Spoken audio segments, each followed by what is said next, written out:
जगन्नाथ मु सत्यवती आपको स्वागत करुच्ची मो चैनल को। तो चलतु आज गोटे दमदार रेसिपी वीडियोटे बनैबा अंडा आलू और मसूर जाई कि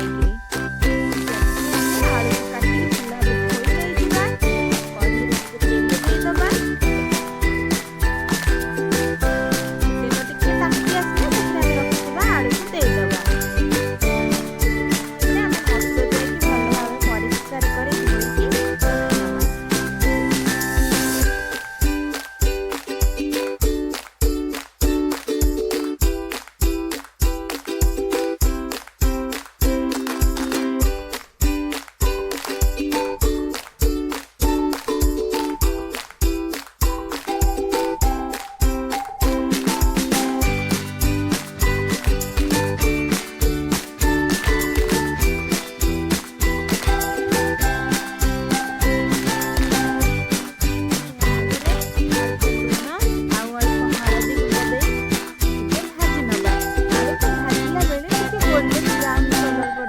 भाजी नबा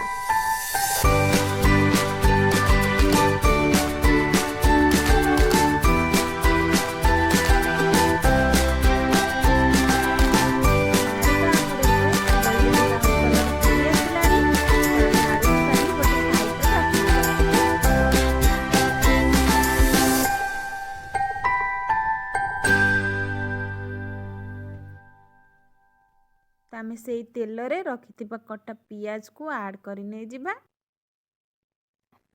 पियाज टिके जरिया पई सेथिरे अल्प लूण टिके दबा तापरे ताकू भलो से टिके भाजी नै जिबा।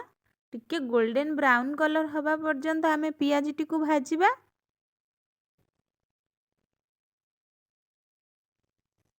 पियाज टिके टिके गोल्डन ब्राउन कलर हेई आसुची।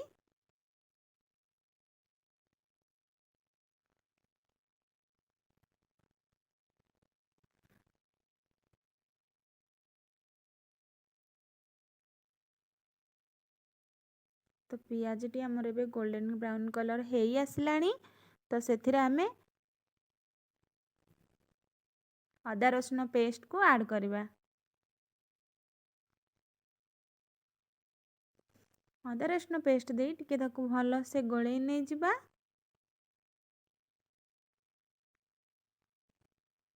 तो हेई आसलानी आमे सेथिरे रखिथिबा मसूर जाई आ आलू को ऐड करि नै जिबा।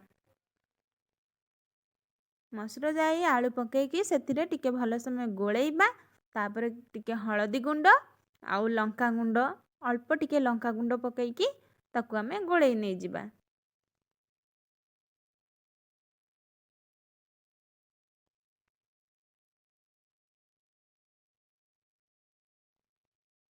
तो आमे सेथिरे अल्प टिके पानी देकी ताकू टिके भलो से कसी नै जिबा।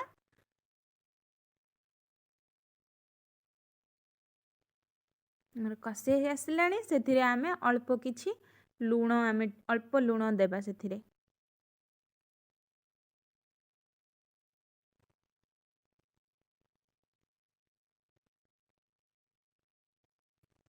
लूण देई आमे ताकू भलो से टिके कसी नेबा।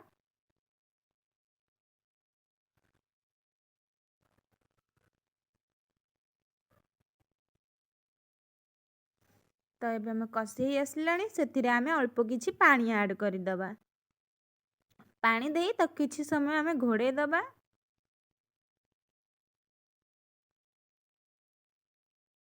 इंदा हमर एबे कते सुंदर मंजरे तरकारी फुटुची।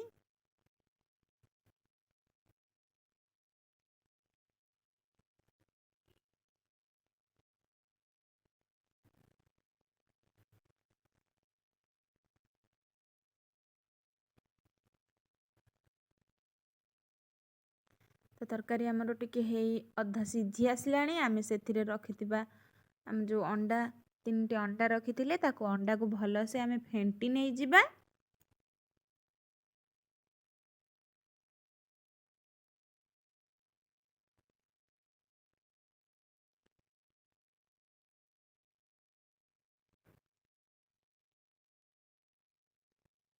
तापरे आमे तरकारी से जो अंडा रखिथिबा ସେ ଅଣ୍ଡାକୁ ତରକାରୀର ଉପରେ ଆମେ ପକେଇବା।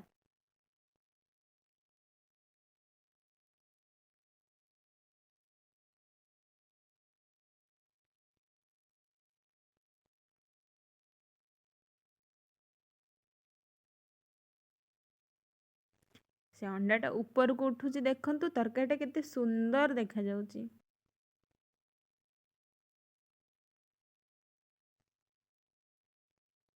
ତ ତରକାରୀଟା ଆମର ହେଇ ଆସିଲାଣି।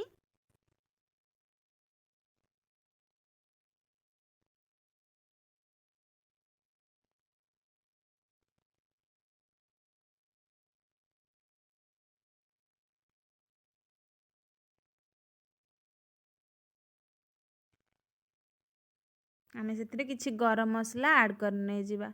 ମୁଁ ହୋମମେଡ଼୍ ଗରମ ମସଲା ୟୁଜ୍ କରୁଛି। ଟିକେ ଗରମ ମସଲା ଦେଇ ଆମେ ତାକୁ ଗୋଳେଇ ଦେବା। ଆମର ତରକାରୀଟା ପୁରା ରେଡ଼ି ହେଇସାରିଲାଣି।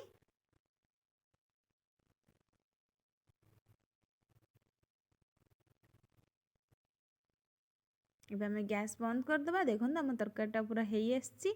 ତ ଆମେ ତାକୁ ଏବେ ଗୋଟେ ବୋଲକୁ କାଢ଼ି ସର୍ଭ କରି ନେଇଯିବା।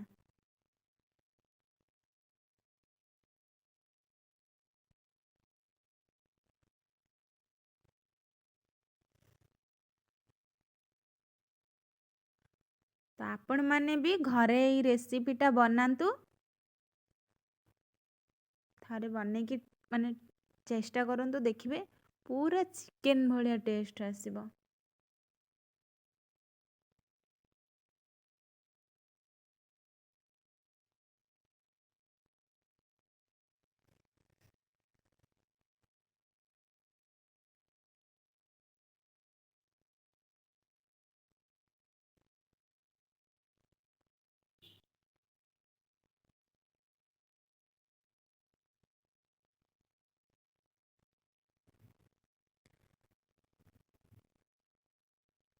ତ ଫ୍ରେଣ୍ଡସ୍, ରେସିପିଟି କେମିତି ଲାଗିଲା କମେଣ୍ଟ ମାଧ୍ୟମରେ ମୋତେ ଜଣେଇବେ।